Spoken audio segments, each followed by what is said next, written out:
according to multiple sources, Alpha Academy is supposed to be splitting up, which is interesting, but the real question is this a good idea or a bad idea?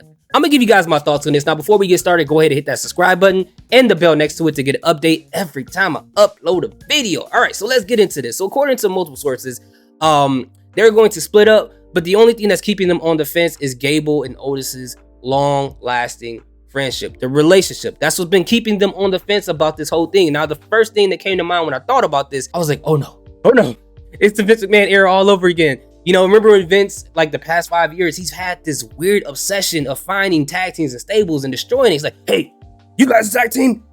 Blow them up. You're a stable? Get rid of that. We don't like those around here. And then he would just kind of put together these weird makeshift tag teams that shouldn't even belong together, but blow up the ones that are actually tag teams. Like, for instance, funny enough, Heavy Machinery. Otis was in that group. Why did they break them up? Didn't make sense to me. Iconics. Why did they split them up? Didn't make sense to me. And the list goes on and on and on. So the first thing that came to my mind when I heard of this, I was like, no, we can't be splitting up these real tag teams anymore. Why are we doing this? But when I think about the roster, we are chock full of stables, tag teams. It's like a whole influx of this. So I think we're doing good in that department. And I think this can be a good idea. And in most cases, when tag teams split up, someone gets the worst end of it. That's just how it happens.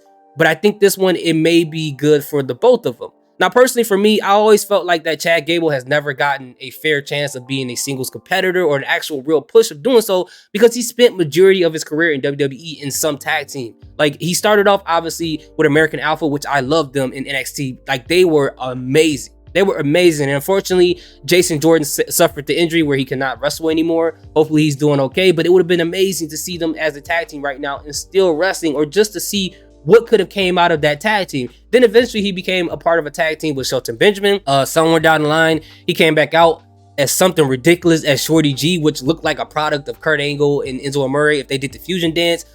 I don't know whose idea that was, Vince, but it just, don't ever do that again. And now he's in the Alpha Academy. And I think you can't take him serious as long as he's around Otis, unfortunately. And that's not anything bad against Otis.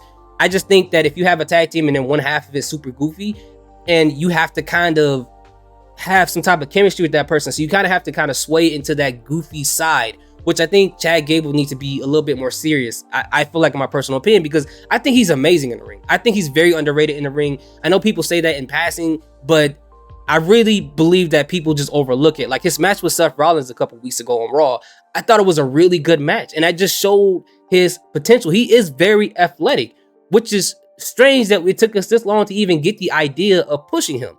So it will be great too also for him to somehow have a storyline with Shelton Benjamin, because they've, like I said, they were in a tag team together. They've had history together.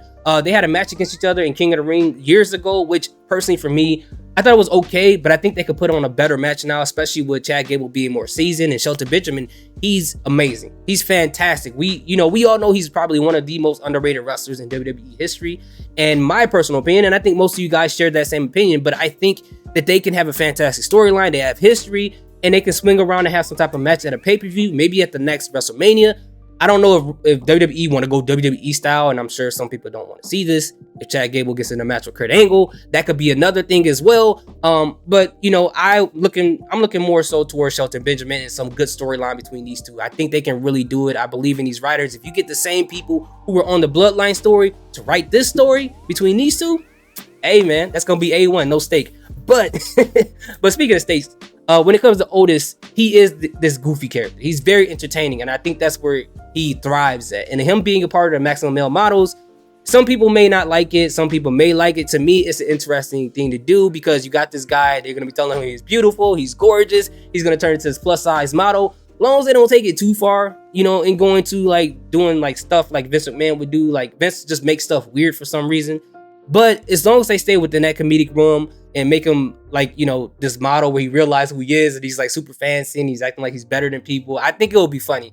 I don't know how long it will last, but with Otis and his comedic, prowess, if that's what you want to call it, I read that word somewhere. I think he can make it very, very, very interesting. So at the end of the day, I think it's actually a good idea. I think it can work out for the both of these guys. If they don't split up, then good for them. If they do split up, I'm hoping they give Chad Gable a real opportunity at one of the mid-card titles to show how good he is. I mean, a match with Chad Gable versus like Gunther, I think will be a fantastic match. I think that will be an amazing match in my personal opinion. Or between him and like, if he like went to like against like maybe Drew McIntyre or someone bigger, I think he will have one of those great matches. Now, if we're going to lose a tag team on Raw, we have to replenish it with another one. So I think, in my personal opinion, I feel like that this would be a perfect time to take Johnny Gargano and take Ciampa, put them back together, do DIY again, and just have them as a tag team, because they can put on great matches themselves as well. At least to have Gargano in something more serious instead of into all these comedic things all the time. I mean, I think he's pretty good at it, but it's just kind of weird to see someone always have to do that when they're really, really good at wrestling. And I'm not saying all the comedic people aren't good at wrestling. Where Johnny Gargano, he put on really good matches. And I think him with going back with Ciampa will be a great addition to the tag team division, in my personal opinion. But all in all, I think it's a good idea. Let's put them up. Why not? If you guys agree or disagree with me, thank you guys so much for watching. Please let me know in the comment section what you think about what I'm saying. Sorry if I'm rambling on. I don't write this stuff down. I just talk off the top of my head. So it is what it is. Thank you so much for watching. Salute, peace, have a good day.